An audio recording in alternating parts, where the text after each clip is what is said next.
क्या आपके पास मोबाइल है? ज़रूर होगा। और क्या आपके पास बैंक अकाउंट है? वो भी होगा।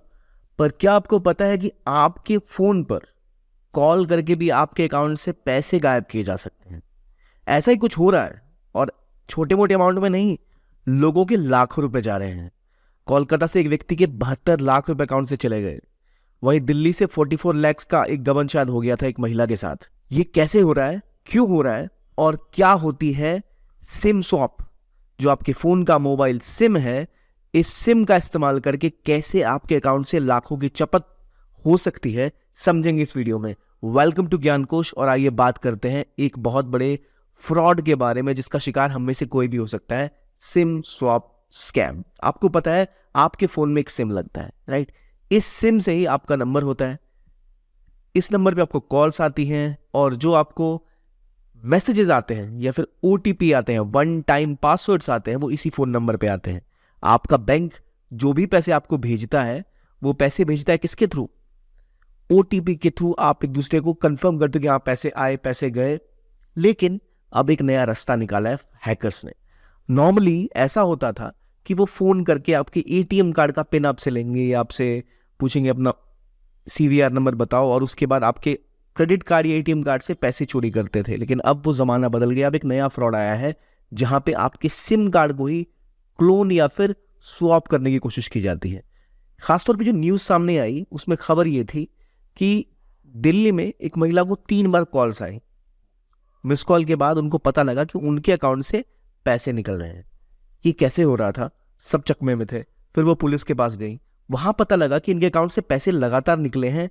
सिर्फ इसलिए नहीं कि उन्होंने कॉल्स किए हैं, बल्कि एक पैटर्न देखा गया जो कोलकाता में भी पहले विटनेस किया गया था, जहां पर किसी ने उनके सिम का एक डुप्लीकेट सिम निकलवा लिया था और उसका इस्तेमाल करके उनके बैंक अकाउंट का यूज कर रहे थे, उनके मोबाइल फोन का यूज कर रहे थे। उससे ओटीपी जो आई तो वो उन्होंने डाला और सारा ट्रांजैक्शन कर लिया।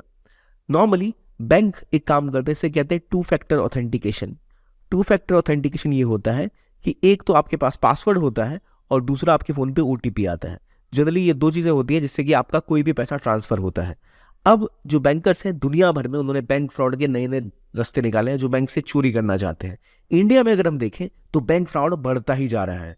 कितने करोड़ों का? पहले 10,000 करोड़ का हुआ, अब 1,38,000 करोड़ तक का बैंक फ्रॉड इंडिया में हुआ है। इसमें एक बड़ा सेगमेंट जो है, वो जो छोटे लेवल पे होता है, वो पार्ट होता है फिशिंग अटैक्स का। अब आप पूछोगे फिशिंग अटैक्स क्या होते हैं? तो फिशिंग मतलब वो मछली मारना नहीं, ये कुछ और तरह की फिशिंग है। इसका मतलब होता है कि आपके मोबाइल से आपका डेटा चोरी कर, यानी ये यहां आप फिशिंग नहीं कर रहे हो, मछली नहीं मार रहे हो, यहां पर आप फिशिंग कर रहे हो। इसका मतलब आप किसी के फोन से, किसी के कंप्यूटर से उनका इंपॉर्टेंट डेटा निकाल रहे हो। जो स्विम स्वैपिंग होती है वो ऐसे होती है कि कोई व्यक्ति अपनी डिफरेंट तरीके से आपको फोन करेगा। सर आपका एक कुरियर आ रहा है, आपका घर कहाँ है, आपका बैंक अकाउंट इस बैंक में, आप कहोगे हाँ है। और इसी प्रकार से वो होते होते वो आपका जो इंटरनल डेटा है, पर्सनल डेटा है, वो कहीं ना कहीं से हासिल करेगा। या वो इस तरह पर्सनल डेटा ले सकते हैं, या फिर आपको कहेंगे कि आपके फोन में इतने रुपए का बैलेंस आया है, आपके ऊपर इतने बड़े का फाइन लगा है, इस एसएमएस के लिंक पे क्लिक करो। जैसे ही आप लिंक पे क्लिक करोगे, वो आपका मेजर जो भी पर्सनल डेटा है चोरी कर लेंगे। इसके अलावा वो ऑनलाइन जाकर भी आपका डेटा चोरी कर सकते हैं। मान लीजिए आप फेसबुक पर सब कुछ अपडेट करते हैं, मान लीजिए आपका जो डेटा है वो किसी कंपनी को आपने दिया, कहीं से छोटा मोटा लोन लिया या कोई चीज़ खरीदी, उनको आपने डेटा दे दिया अपना, और सोशल मीडिया सर्चेस के थ्रू, इन सब चीज़ों के थ्रू आपका बर्थडे के थ्रू आपका पासवर्ड गेस कर लिया, आपके भाई बहन कितने गेस कर लिया, आपका स्कूल कहाँ है गेस कर लिया, जनरली अपने पहले स्कूल का नाम या फिर पेरेंट्स का नाम या फिर बर्थडे भी लोगों ने पासवर्ड में लिखते हैं। ये सब सोशल मीडिया सर्चेस से पता लग जाता है। एक बार इन्फॉर्मेशन उनको मिल गई कि आपका घर कहाँ है, आपका नंबर क्या है, आपका आधार कार्ड का नंबर क्या है, उसके बाद वो जाएंगे पुलिस स्टेशन, कहेंगे भाई हमारा फ़ोन चोरी हो गया, सिम चोरी हो गया। तो वहाँ कंप्लेन हो जाएगी, और फिर वो कंप्लेन लेके जाएंगे सिम कंपनी के पास, ऑपरेटर्स के पास, और बोलेंगे हमें एक दूसरा सिम दे दो।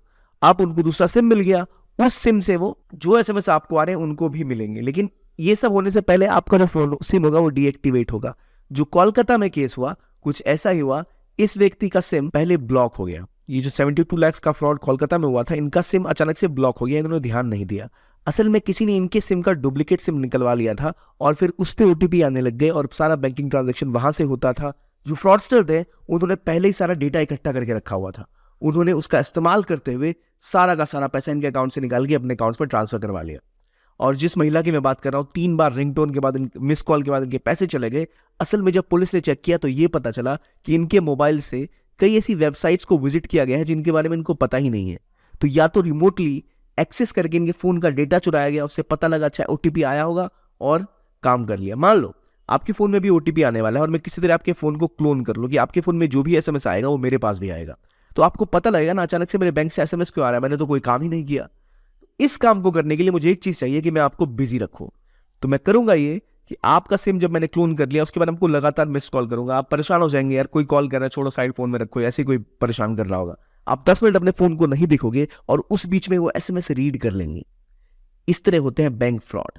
और लगातार आप देखो तो जो ऑनलाइन बैंक फ्रॉड्स है ये बढ़ते ही जा रहे हैं। नंबर्स आपको दिख रहे हैं इतने ज्यादा 2020 में पहुंच चुके थे। इसका रीजन ये है अब सबके पास मोबाइल फोन है, लोग जैसे जैसे ऑनलाइन बैंकिंग की तरफ बढ़ गए हैं और उनके पास ऑनलाइन बैंकिंग के बारे में अवेयरनेस नहीं है, उन्हें नहीं पता है सेफ्टी प्रिकॉशंस क्या होते हैं, तो वो उसकी इजी शिकार हो जाते हैं। इसके अलावा और भी कई तरीके हैं जिसके थ्रू फ्रॉड किया जा सकता है। आपका डेटा अगर आपसे लेना है तो आपको अक्सर अपने फोन में अलग अलग तरह के एसएमएस आते होंगे, जैसे इनकम टैक्स से आपको इतने रुपए की रिबेट मिलने वाली है, आप जैसे इस फॉर्म पे जाओगे आपका पैसा वापस आ जाएगा। आप फॉर्म पे जाओगे तो असल में कोई और लिंक खुलेगा। कुछ लोग वहाँ फॉर्म्स भी डालते हैं, इसमें आप असली डेटा अपना भर देते हो कि ये मैसेज इनकम टैक्स से आया है, जबकि असल में वो एक फ्रॉड मैसेज होता है जिससे आपके सारे पैसे गायब हो जाते हैं।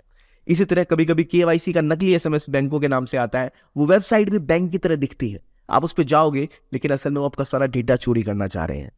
गवर्नमेंट के भी ऐसे आते हैं कि आपको इतने पैसे अकाउंट में भेजे गए, इस लिंक पे क्लिक करके कंफर्म कर लो, ये रिलीफ आपको भेजा गया 2000 रुपए का, आप जाके चेक कर लो। जैसे आप उस लिंक पे क्लिक करोगे या तो वो आपका डेटा या आपके फोन की प्राइवेट इंफॉर्मेशन अपने सिस्टम में चोरी कर लेंगे और उसके बाद आपके बैंक अकाउंट के साथ फ्रॉड होने की संभावना बढ़ जाती है। इसलिए चाहे पीआईबी हो जो इंडिया की पब्लिकेशन डिपार्टमेंट है, चाहे अलग अलग बैंक, वो लगातार बोलते हैं ऐसा कुछ नहीं होता, कोई बैंक आपसे कभी ओटीपी नहीं मांगता और कभी ऐसे एसएमएस नहीं भेजता।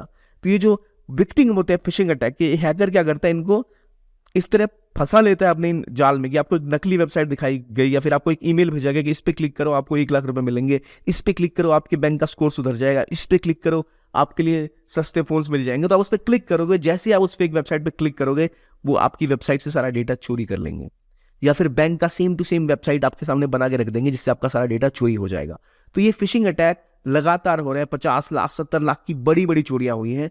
और ये सिर्फ इंडिया में लिमिटेड नहीं है, ये असल में अमेरिका में भी हो रहा है, जहां पर लोग सिम स्वैप करके लोगों का डेटा चोरी कर रहे हैं जो रॉबर्स हैं।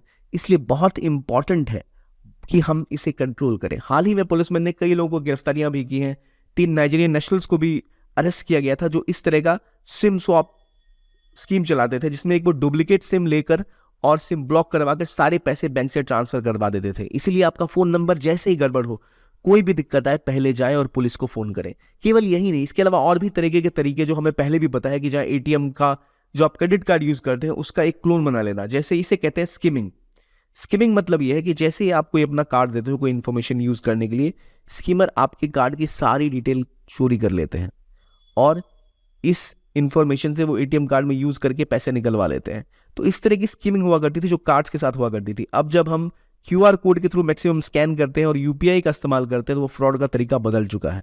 अब वो आपका डेटा सिर्फ कार्ड का ही नहीं फिश करते, बल्कि आपका इंफॉर्मेशन, आपकी बैंक डिटेल्स, और उसके बाद वो आपकी तरह बनकर आपके बैंक के पास जाएंगे या टेलीकॉम ऑपरेटर के पास जाएंगे और आपके बैंक अकाउंट का एक्सेस ले लेंगे और आपके सारे पैसे निकलवा लेंगे। तो इससे बचने का तरीका क्या है? क्या कोई तरीका है भी या नहीं? तो इससे बचने का सबसे बड़ा तरीका है कि आप सजग रहिए। ये जो केसेस आ रहे हैं लगातार बढ़ रहे हैं, इसलिए बहुत इंपॉर्टेंट है कि अपने बैंक अकाउंट के स्टेटमेंट को अक्सर देखिए। होता ही है कभी कभी 1 रुपए या 10 रुपए या 100 रुपए का अमाउंट वो ट्रायल के लिए निकालेंगे कि भाई काम कर भी रहा है नहीं। अगर ऐसी कोई भी एक्टिविटी होती है जिसका आपको पता ही नहीं है, तुरंत बैंक को जाइए। अपने एटीएम कार्ड के पिन, सीवीवी नंबर्स, जो भी ऐसा डेटा है वो कभी किसी के साथ साझा मत करिए।